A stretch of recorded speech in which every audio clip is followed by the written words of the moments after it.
అందరికీ నమస్కారము. పిల్లలు జన్మించినటువంటి సమయంలో ఉన్నటువంటి నక్షత్ర ఆధారంగా కొన్ని నక్షత్రాలకు గండము ఉంటుంది అని చెప్పడం జరుగుతుంది. గండము ఏర్పడుతుంది అని చెప్పడము కారణం చేత ఏదో జరిగిపోతుంది అని భయపడడం అనేది మంచిది కాదు. శాస్త్ర ప్రకారము ఈ నక్షత్రానికి గండం ఉంటుంది అని చెప్పడం జరుగుతుంది. పిల్లలు పుట్టినటువంటి రోజు, తిథి, ఆ రోజునటువంటి నక్షత్ర పాదము లేదా ఆ రోజునటువంటి గ్రహస్థితి లేదా ఉదయం జన్మించారా? మధ్యాహ్నమా?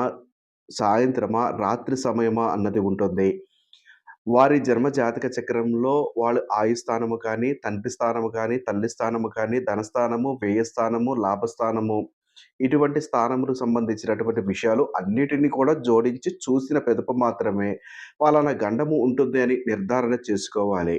ఇప్పుడు నేను చెప్పేటటువంటి ఏదైతే గండములు ఉంటాయో, ఆ గండములు కేవలం అవగాహన కోసం మాత్రమే చెప్పడం జరుగుతుంది. అంతే తప్ప ఈ యొక్క వీడియో చూసి మీరు భయపడాలనే ఉద్దేశం నాకు లేదు. కాబట్టి ఈ యొక్క విషయాన్ని గమనించండి. కేవలం అవగాహన కోసము జ్యోతిష్యం గురించి కొంత తెలుసుకుంటారు అన్న ఉద్దేశం చేత మాత్రమే ఈ వీడియో మీ ముందుకు తీసుకురావడం జరుగుతుంది. గండముకు సంబంధించిన ప్రతి ఒక్క వీడియో కూడా అది మీ యొక్క అవగాహన కోసం మాత్రమే చేయడం జరుగుతుంది. గమనించగలరు. కొన్ని నక్షత్రాలకు నక్షత్ర సంధి ఏర్పడుతూ ఉంటుంది. నక్షత్ర సంధి ఏర్పడినప్పుడు నేను చెప్పేటటువంటి నక్షత్రాలలోనే ఆ యొక్క సంధి ఎక్కువ శాతం కూడా గండముగా ఏర్పడడానికి అవకాశం ఉంటుంది. ఒకటి రేవతి నక్షత్రము, అశ్విని నక్షత్రము, ఆశ్లేష నక్షత్రము, మఖ నక్షత్రము, జ్యేష్ఠ నక్షత్రము, మూల నక్షత్రము. ఈ యొక్క నక్షత్రముల మధ్య నక్షత్ర సంధి ఉంటుంది. అప్పుడు అంటే సుమారుగా 1 గంట 30 నిమిషాలు ఈ సంధి ఉండడానికి అవకాశం ఉంటుంది. ఈ సంధి యందు గనక శిశువు జన్మ గనక జరిగితే తల్లికి గండము ఏర్పడడానికి అవకాశం ఉంటుంది. కానీ ఇక్కడ అవకాశం ఉంటుంది అని అనడమే కానీ, అది వాళ్ళ యొక్క పుట్టినరోజు ఉన్నటువంటి గ్రహస్థితి మీద ఆధారపడి కూడా ఉంటుంది. దాన్ని గమనించండి. మరొక విషయానికి వస్తే లగ్న సంధి కూడా కలిగి ఉంటుంది.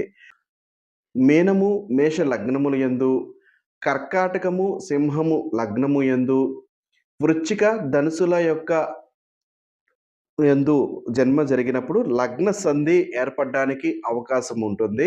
సుమారు అరగంట ఈ లగ్న సంధి ఉండడానికి అవకాశం ఉంటుంది. ఇది జాతకం చూస్తే అవగాహన వస్తుంది. దాన్ని బట్టి ఇది లగ్న సంధి ఉన్నదా? లేదా? అనేది కూడా తెలుస్తూ ఉంటుంది. ఈ సంధి యందు జననం గనక జరిగితే శిశువుకు గండం ఏర్పడడానికి ఎక్కువగా అవకాశం ఉంటుంది. మరొకటి తీసుకుంటే తిథి సంధి కూడా కలిగి ఉంటుంది. అమావాస్య, పాడ్యమి మధ్యన, అంతే పంచమి, షష్ఠి మధ్యన, దశమి, ఏకాదశి యొక్క మధ్యన సంధి తిథి ఏర్పడడానికి అవకాశం ఉంటుంది. అది సంధి తిథి అంటారు. సుమారు 1 గంట 30 నిమిషాల పాటు ఈ సంధి ఉండడానికి అవకాశం ఉంటుంది. అది జన్మ జాతక చక్రాన్ని విశ్లేషణ చేస్తే అర్థమవుతుంది. ఈ తిథి సంధిలో గనక జననమైతే తండ్రికి గండం ఏర్పడడానికి అవకాశం ఉంటుంది. జ్యేష్ఠ చివరి 1 గంట 30 నిమిషాలు, మూల ప్రారంభమందు 1 గంట 30 నిమిషాలు జననముకు మిక్కిలి దోషము. పుష్యమి 2వ పాదము, కర్కాటక లగ్నము అందు పూర్వాషాఢ 3వ పాదము, ధనుర్లగ్నము యందు చిత్త 2వ పాదము, కన్యా లగ్నములో ఉత్తర 1వ పాదము, సింహ లగ్నము యందు పగలు పుత్ర జననము తండ్రికి, రాత్రి పుత్రిక జననము తండ్రికి గండం ఏర్పడడానికి అవకాశం ఉంటుంది.